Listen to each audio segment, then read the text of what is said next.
کچھ دن پہلے کی بات ہے، میں آزاد کشمیر کے ایک علاقے میں گیا ہوا تھا جس دن میں نے واپس روانہ ہونا تھا۔ اس دن صبح مجھے ایک میرے جاننے والے جو کہ پیشے کے لحاظ سے وکیل ہیں کی کال موصول ہوئی۔ حال احوال کے بعد انہوں نے کہا مجھے آپ سے بہت ضروری ملاقات کرنی ہے۔ میں نے کہا کہ میں آزاد کشمیر آیا ہوں، سب خیریت تو ہے؟ کہنے لگے کہ میرے سب سے چھوٹی بیٹی ملائکہ جو کہ 10 سال کی ہے، اس کے سلسلے میں ملاقات کرنی ہے۔ مجھے لگتا ہے اس پہ آج سیب کا اثر ہے، ہم بہت پریشان ہیں، اسی سلسلے میں ملنا ہے۔ میں نے ان کی بات سن کر کہا کہ میں آج واپس روانہ ہو جاؤں گا، آپ کل دوپہر کو مجھے مل سکتے ہیں۔ مختصر یہ کہ اگلے دن دوپہر کو وکیل صاحب مجھے لینے کے لیے میرے گھر کے دروازے پہ موجود تھے۔ وکیل صاحب اور میں ایک ہی شہر رہتے ہیں۔ مختصر یہ آدھے گھنٹے بعد ہم دونوں وکیل صاحب کے ڈرائنگ روم بیٹھے تھے۔ وکیل صاحب نے چائے کا کہا تو میں نے منع کر دیا، پہلے آپ مسئلے کا حل بتائیں۔ آپ بتائیں کیا ہوا؟ میں نے کہا وکیل صاحب نے ٹھنڈی سانس بھری اور بولے کہ آپ جانتے ہیں میں نے فروری میں اپنا آبائی گھر بیچ کر یہ کوٹھی خریدی تھی۔ یہاں شفٹ ہونے کے بعد سب ٹھیک ٹھاک چل رہا تھا، ہم سب خوش تھے۔ پچھلے مہینے میری بڑی بیٹی کو کمر درد نے بہت تنگ کیا، اچھے سے اچھے ڈاکٹر کو چیک کروایا، ٹیسٹ اور ایکس رے بھی کروائے، بالکل کلیئر تھے، مگر کسی دوائی نے فائدہ نہیں دیا۔ ایک دن اچانک اس کا کمر درد ختم ہو گیا اور اسی شام کو میری دوسری بیٹی اوپر کے پورشن سے نیچے آتے ہوئے سیڑھیوں سے گر پڑی۔ اس کا کندھا اور بازو کافی دن درد میں رہا۔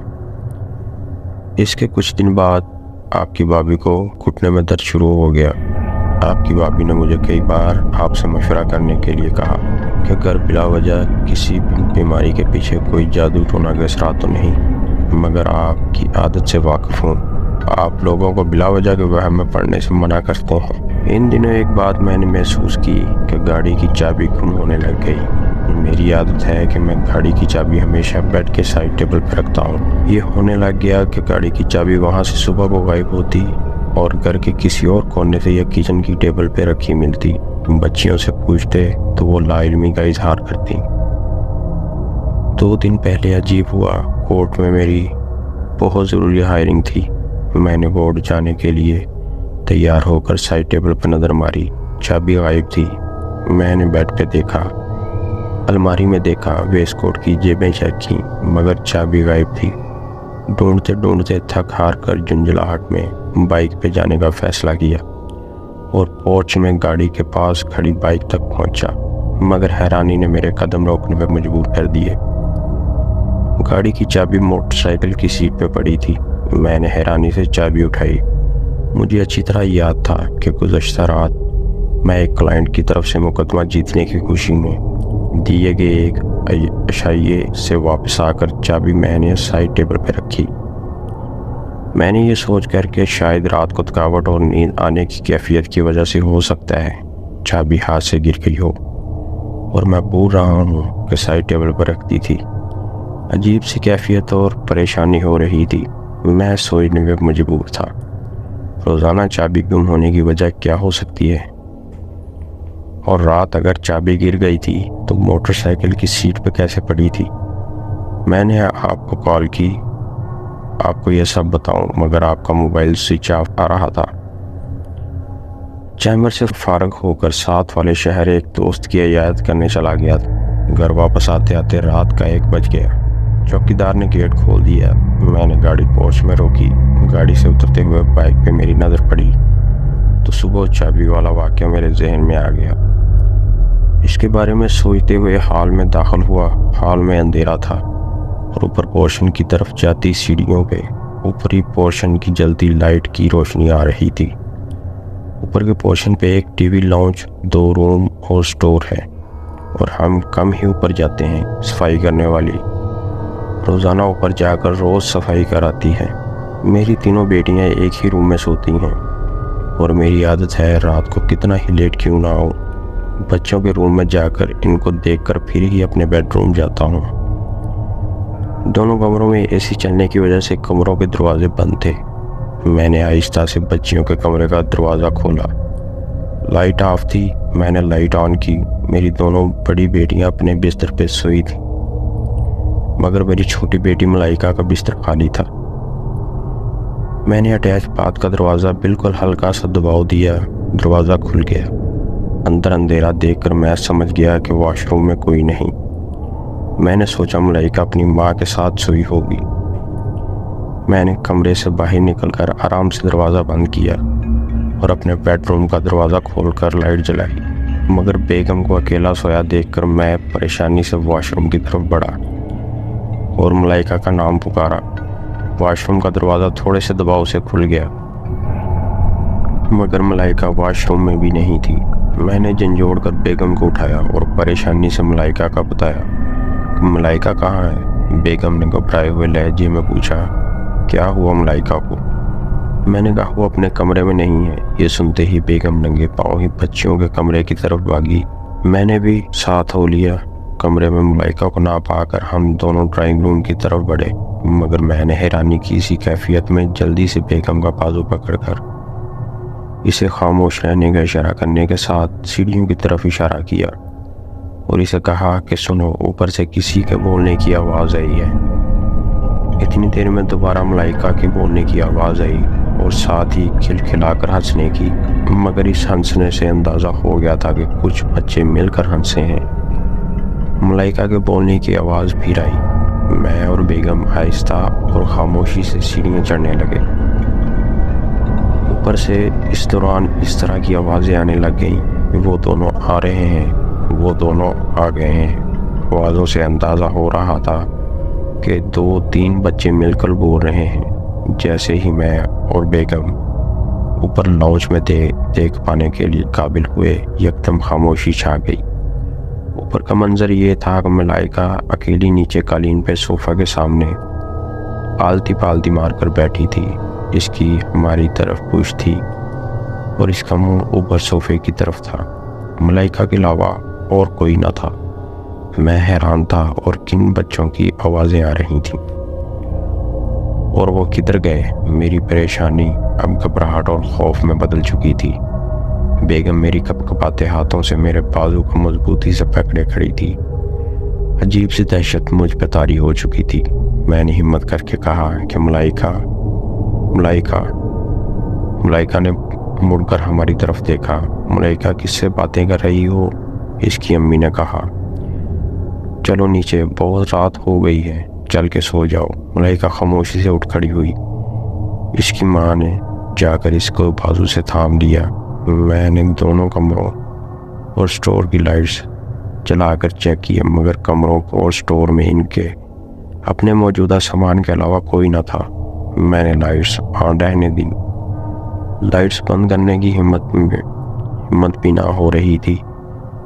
کمرے چیک کرتے ہوئے ملائکہ کی نظر مسلسل مجھ پہ تھی۔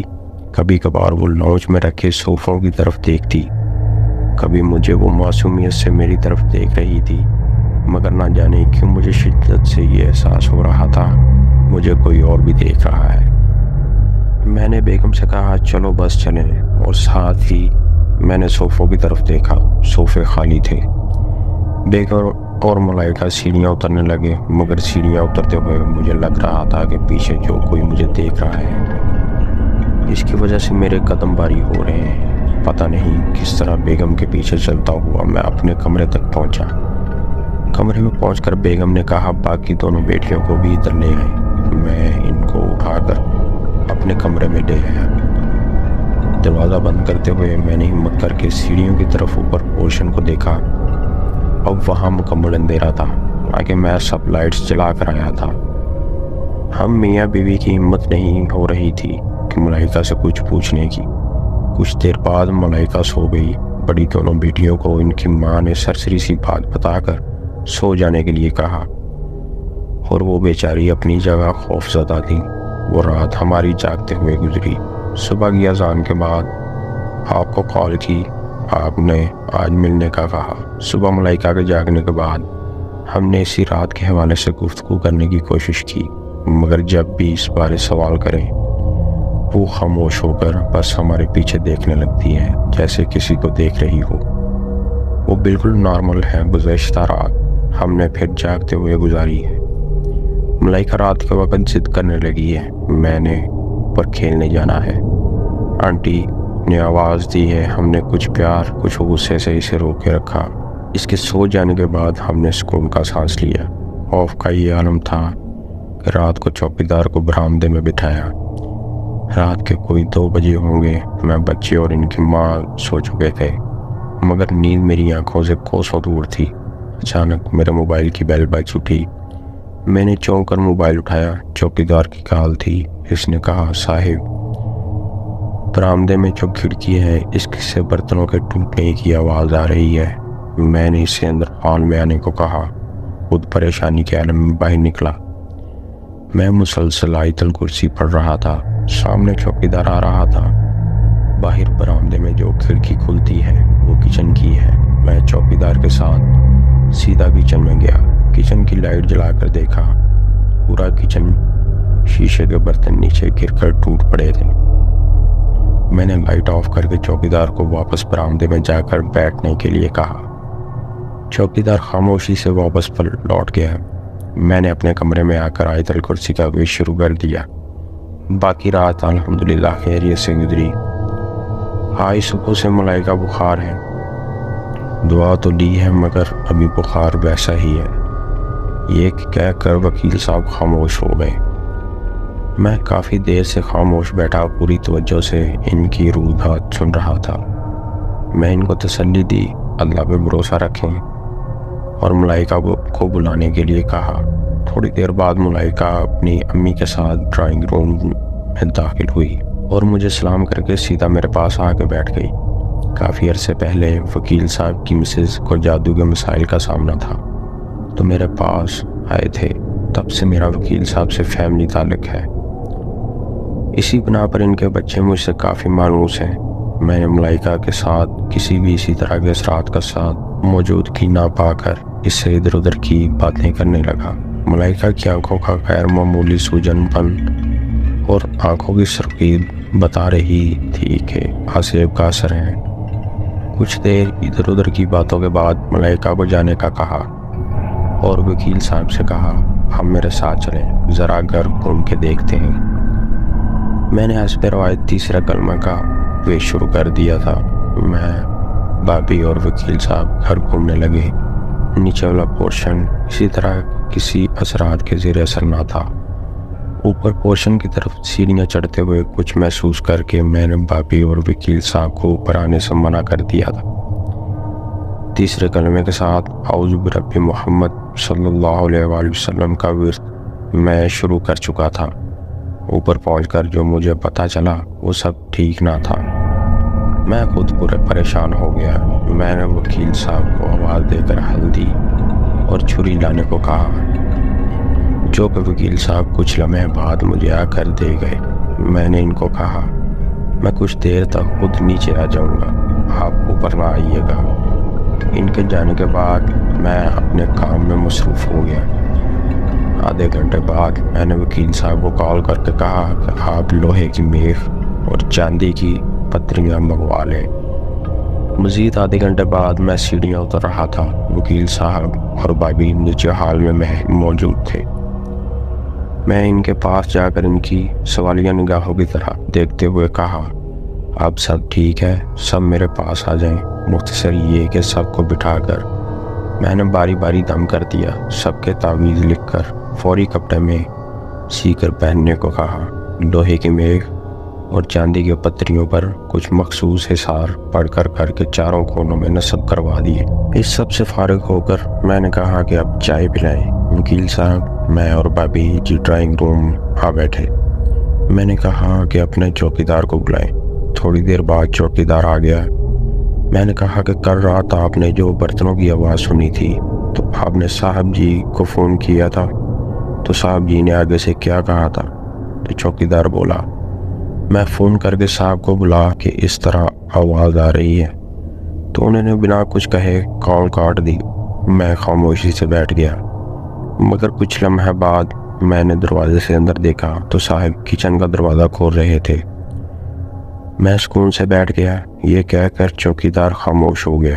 میں نے اسے جانے کو کہا اور وکیل صاحب کی طرف دیکھا جو حیرانی سے مجھے دیکھ رہے تھے۔ میں نے ان کی حیرانی سمجھتے ہوئے کہا، جی ہاں، اس رات آپ کے ساتھ بھی ہاتھ ہوا ہے۔ کچن میں آپ کے ساتھ چوکیدار نہیں تھا، آپ کی آیت الکرسی تھی، آپ کو محفوظ رکھ گئی۔ میں نے مزید کہا کہ آپ کی حیرانی ختم کیے دیتا ہوں، کیا آپ پچھلے مہینے کسی پہاڑی مقام پر گئے ہیں؟ انہوں نے ہاں میں جواب دیا۔ میں نے کہا، کیا وہاں ایک پہاڑ پہ رک کر آپ لوگوں نے کھانا کھایا پیا؟ انہوں نے پھر ہاں میں جواب دیا۔ میں نے کہا، کبھی بھی سنسان جگہ پر نہ کھایا پیا کریں، آپ جہاں رکے تھے وہاں آپ کے علاوہ کوئی اور خاندان بھی تھا جن کے بچوں کو ملائکہ بہت پسند آ گئی۔ آپ جب واپس آئے وہ بھی ساتھ پہنچ گئے۔ ملائکہ روز رات کو اوپر پورشن جاتی رہی جس کا آپ کو کل پتہ چلا ہے۔ ملائکہ کے دماغ نے ان کو بنا ڈرے قبول کر لیا۔ باجی کی بیماری اور دوسرے بچوں کا بیمار ہونا، خاص کر آپ کی بیٹی کا سیڑھیوں سے گرنا، چابی کا گم ہو جانا، سب انہی کی شرارت تھی۔ جب آپ کو پتہ چلا آپ نے ملائکہ کو اوپر جانے سے منع کر دیا، جس کا غصہ اس خاندان نے بچوں نے کچن میں شرارت کر کے نکالا۔ یہ بات بڑی پریشان کن تھی، بس اللہ رب العزت کی رحمت ہوئی ہے اور وہ اب یہاں سے چلے گئے ہیں۔ اب گھر صاف ہے، آپ بے فکر رہیں، مگر یاد رکھیں کہ آئندہ کے لیے اس طرح کی کسی بے احتیاطی کی گنجائش نہیں۔ اللہ پاک ہم سب کو ہر طرح کے شر سے محفوظ رکھے، آمین۔ اس دن سے اب تک اللہ پاک کا خاص کرم ہے، سب ٹھیک ہے۔ میں آج صبح وکیل صاحب کو کال کی تھی کہ اگر ان کی اجازت ہو تو میں یہ واقعہ اپنے دوستوں کو شیئر کر سکتا ہوں، تو انہوں نے بڑی خوشی سے اجازت دے دی۔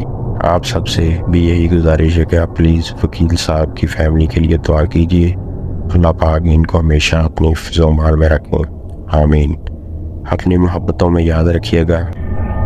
دوستوں، کیسی لگی آپ کو آج کی کہانی؟